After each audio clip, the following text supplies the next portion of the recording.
Hey yo, story time.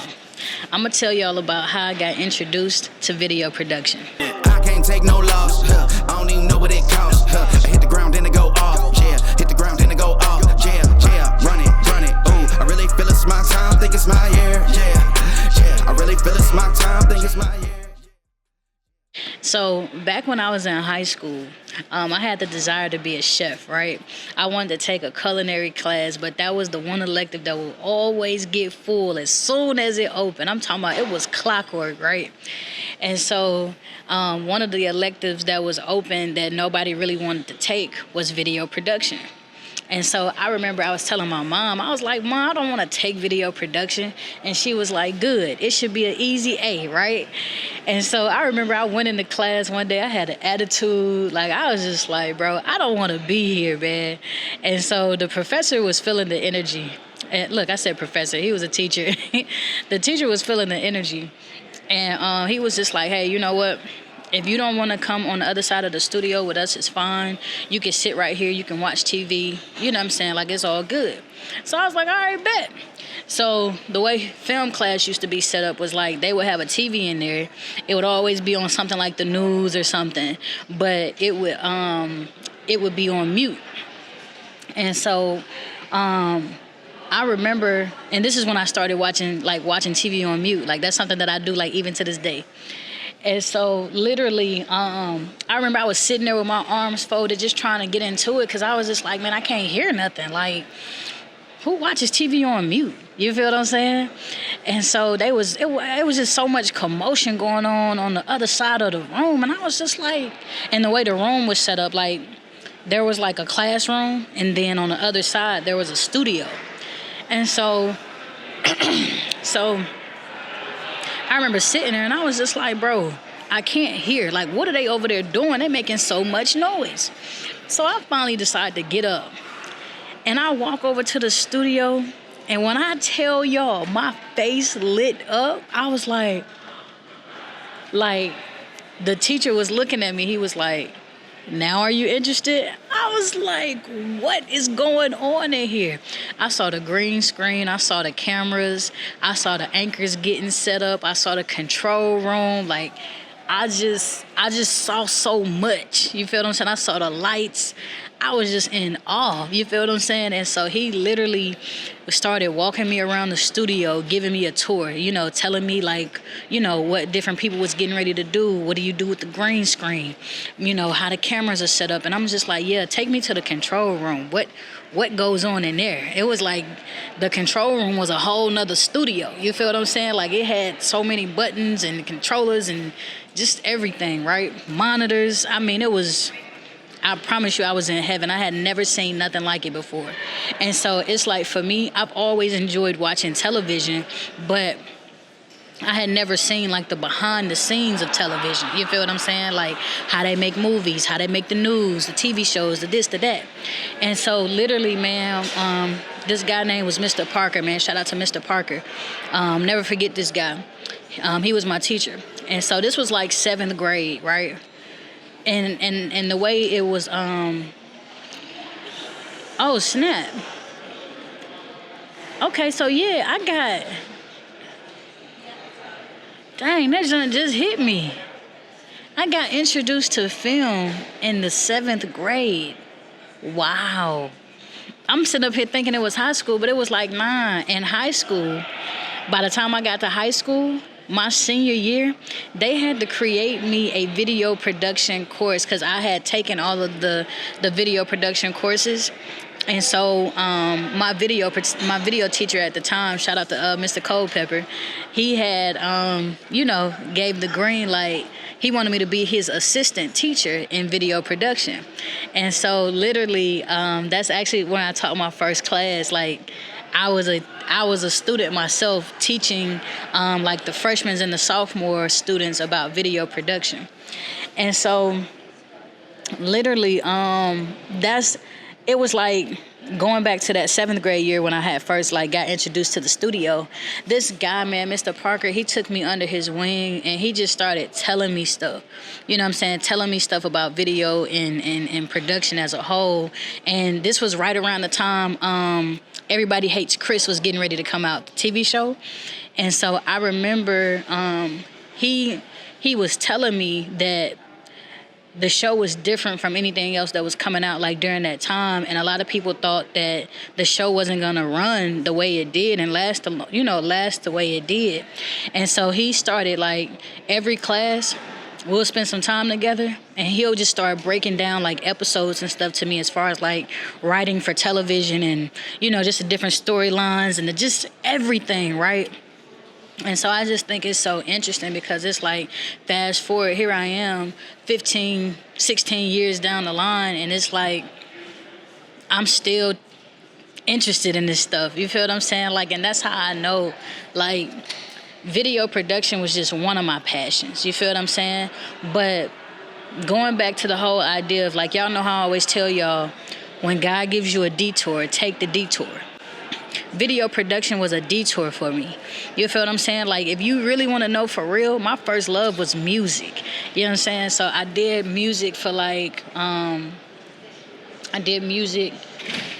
always do music. Like, I sing, I do this, I do that. But, like, yeah, music was my first love. A lot of people probably don't even know this. And so, like, I even took the steps of, like, becoming an artist, and I actually got music that's published, and, like, I'm a published artist, right?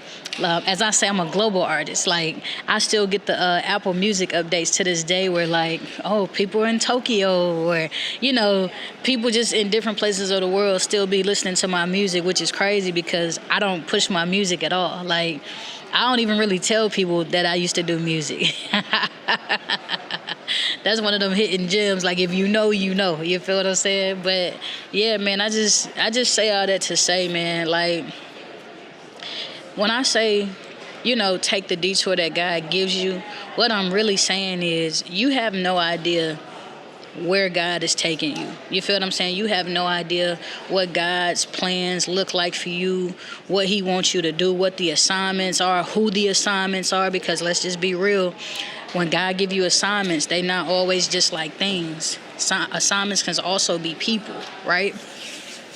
So it's just like, I've encountered so many different experiences on this journey. Like, I've met some of my closest friends through production. You know what I'm saying? Like, even just in the aspect of creative writing, like, God has taken me on so many different adventures just through the talents that he's blessed me with. You know what I'm saying? And a lot of this stuff I've never even wanted to do. You know what I'm saying? Like I'm gonna be honest with y'all. When it come to, like, my creative writing skills, I had never believed in it for real. You know what I'm saying? Like, I used to struggle with songwriting because I didn't believe in my pen game.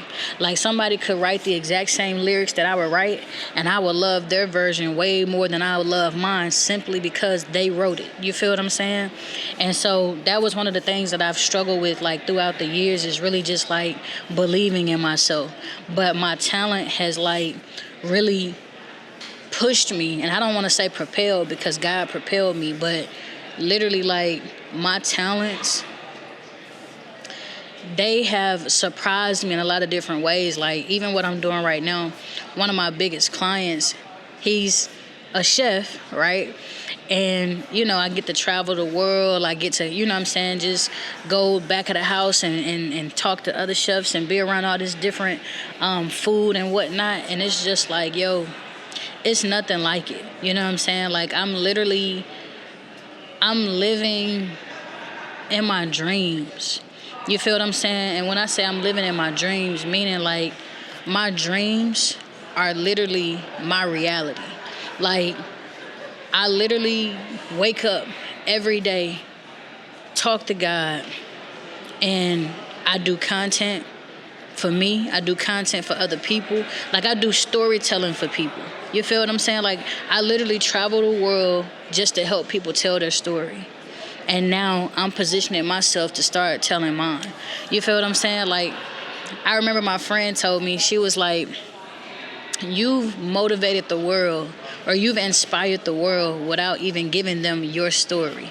And I had to sit and I thought about that, and I was just like, dang, yeah, that's true. When I started making my motivational videos, the only thing people really knew about me for real was that I had went through a divorce. You feel what I'm saying? Like, outside of that, I was just dropping gems, never giving any stories about myself or, my experiences, anything. And it was like I was still able to build a community just through dropping gems. You feel what I'm saying? And so now it's like, as I'm having conversations with my fiance, my friends, my family, just everybody, it's like everybody be like, Naye, you need to get on the mic. Naye, you need to get on the mic. And so that prompted me to start a podcast, Elevation Talks with Naye Liggines. Yeah, Spotify, Apple Music, wherever you listen to podcasts.